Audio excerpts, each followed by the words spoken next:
Hey Canucks fans, tonight Alex Edler plays in his 900th career game. Might he get his 100th career goal? I'm Clay Emo, I'm at Canuck Clay on Twitter. I'm at Clayton Emo on Instagram. I'm the founder of the GLCPC, the Good Looking Canucks Positivity Club. This is my Canucks take, all in one take. It's Clay's Canucks commentary for Saturday, March the 6th. This is where you get Canucks insight that's positive and timely. Want to give a shout out to my Hall of Fame members, Jens95, simalexander, Just Incredible, nucksfan number 29, and Lucas Gates. Thanks for your support.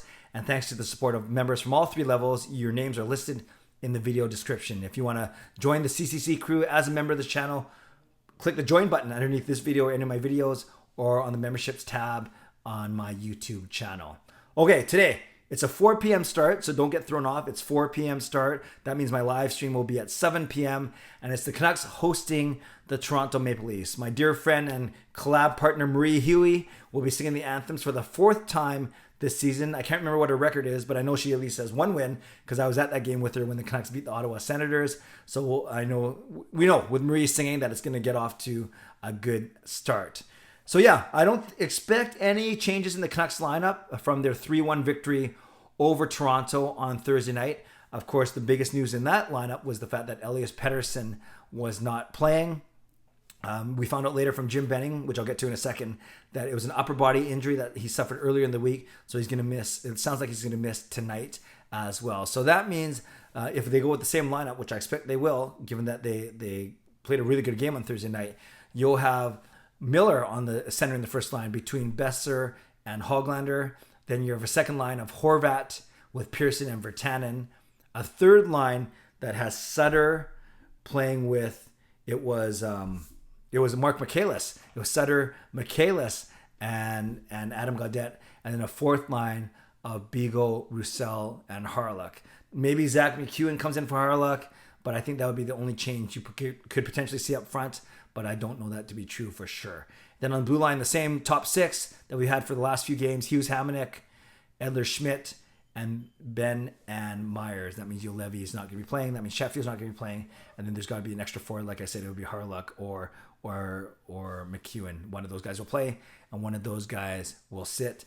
And I certainly anticipate it will be Thatcher Demko net, given that it's there's a day between games, and the fact that he won and he played really well. He only had one goal beat him in that 3-1 victory. Now, I think Toronto will come out a little bit stronger. That night, they're playing back-to-back, right? They just come in from Edmonton, so maybe there'll be more fresh legs after a day of recuperation. So I expect to see them to play well. It's hockey night in Canada, no fans, but still national spotlight. But I expect the Vancouver Canucks to play well as well. Thanks to your feedback for your feedback to my video breaking down Jim Benning's media availability yesterday. You know, most people agreed with me. I try to take a pretty balanced take, and you guys know I've been one of Jim Benning's biggest supporters, but I do think we got to start to see some more results. And I'm not just talking about this season, looking at it alone under a microscope, rather just looking at his overall tenure. This is his 7th year, and if we don't make the playoffs this year, that means we made the playoffs only 2 times in 7 years, and that isn't the best look. So my job wasn't to defend him or go at him yesterday. I tried to present a very very unbiased approach, and I really appreciate a lot of the comments that were laid, both agreeing with me and disagreeing with me, and that's totally cool. That's why we have a channel. That's why I try and create discussion and engagement. It's just not supposed to be one way. I talk and you listen. Although these videos by nature are I talk and you listen. So let me talk about Alex Edler. 900th career game tonight, which is pretty cool, pretty remarkable actually. He's played all 15 seasons with the Vancouver Canucks. His first season being 2006, 2007. Is that 15? 1, 2, 3, 4, 5, 6, 7, 8, 9, 10, 11, 12, 13, 14. Yes, this is his 15th season, which is pretty impressive. And, he'll probably go down, once all is said and done, he will go down as one of the best defensemen in Canucks history. I still have Matthias Olin ranked ahead of him in terms of overall skill player, complete player, but Alex Edler is right up there. Because Edler, in reaching his 900th career game today, there's only 3 Canucks that have played more games than him as a Canuck, and that's the 2 Sedins and Trevor Linden. So very impressive to be a part of that group. And, we remember when Alex Edler came into the league, remember his first year was 06-07, but then the next year, 07-08, he had his first full season, and then his points went from 20 to 37 to 42 to 43 Sorry, 33 to 49. So his two biggest seasons were 42 points in 2009, 2010, and then 49 points in 2011, 2012. You might say, well, how come he didn't get more than 40 points in 2010, 2011? We went to the Cup run. Well, remember, we had other really good defensemen like Christian Ehrhoff, Salo, Bieksa, and Hamhuis that were kind of sharing the love, so to speak. So there are a lot of good defensemen then. And you think of Christian Ehrhoff, I think got a lot of the first power play unit time. But still, to have a stretch of 42 points, then 33, then 49 is very impressive. So when he came in, he was a monster from a standpoint of he was good offensively, a good skater for his size, but he wasn't afraid to pummel guys, and he played really, really tough. Then I don't know if you guys remember, I didn't look it up before I pressed record, but he had a couple of suspensions, a couple that were in, and I vlogged about this a few months ago. He had a couple of suspensions within the league and then one in the World Championships. And then ever since then, I feel like he hasn't been as aggressive as he usually was. And maybe that just happens as you get older as well. But then he started to get a little more injury prone. Like in a non-lockout season, we see, game totals like 63 and 52 and 68 and 56 and 59. So there are some times where he didn't even get to the 60 game mark. He wasn't even playing 3/4 of the games. Now, I get he plays a lot of minutes, and he played even strength.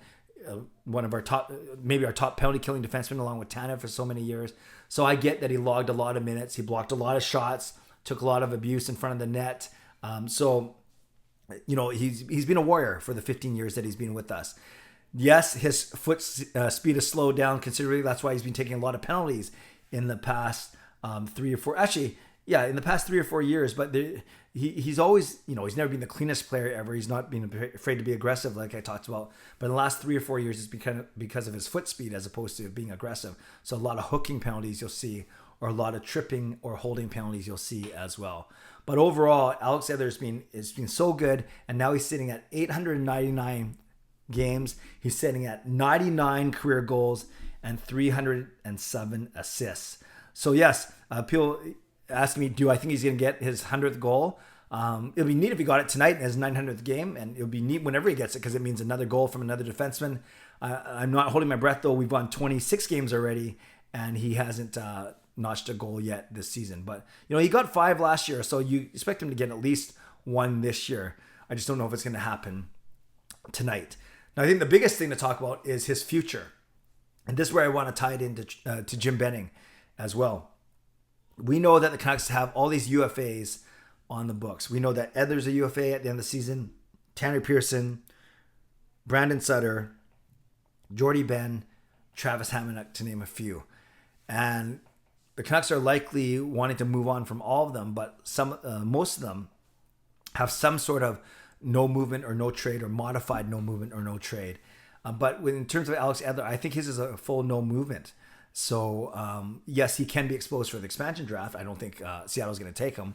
But I think more importantly, for this trade deadline, you actually have to ask Edler to waive. And I don't think the Canucks are going to do that. Jim Benning, I just get the sense that out of respect, he's not going to. And then the question will be then, well, what happens at the end of this season? I've always said that I think there's a greater chance of Alex Edler retiring than going to another team, because at the end of the season he will be, I'm just looking up his age right now. Yeah, he's 34. So he's 34 years old. So and born April 21st. So at the end of the season he'll be 35 years old. Is he the type that's going to be able to play another 2 or 3 seasons? I'm not sure. And I know he loves Vancouver. His family loves it here. So I could see a situation where, presuming the Canucks don't re-sign him, which I don't think they should, where he could retire as opposed to trying to find another team under another free agent contract. So that's something to think about, something to keep an eye on, as the season gets closer to its end. But for now and for today, we celebrate 900 games for Alex Edler. We hope that he gets his 100th career goal, and we hope that the Canucks have a great game overall. So legacy for Alex Edler, I think he's going to be one of our top 3 defensemen of all time. I'll put him right up there with Mattias Ohlund. I wouldn't say better than Ohlund, but right up there with him. So that means maybe definitely not a jersey retirement, but I could see Alex Edler's name going up in the Ring of Honor for sure. And I think that's a slam dunk a few years down the road from now. So Canucks fans, tell me what you think about Alex Edler. What are your memories from his career? What do you think about his tenure with the Canucks? And it's not like he's going anywhere, but I think it's a nice day to talk about it.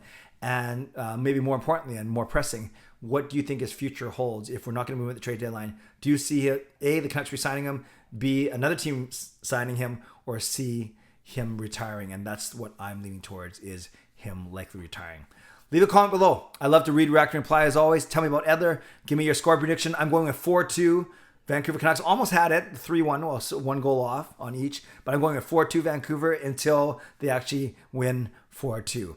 Leave a comment. I love to read, react, and reply as always. Subscribe if you like to. Like this video if you like to. Join this channel as a member if you like to. Don't forget, 4 p.m. is the puck drop. 7 p.m. will be my post-game live stream. We'll be done by 8, and then you can do whatever you want for the rest of the night. Stay safe, stay healthy, take care of yourselves, and take care of each other. Have a great day. Enjoy the game. God bless, and go Canucks go.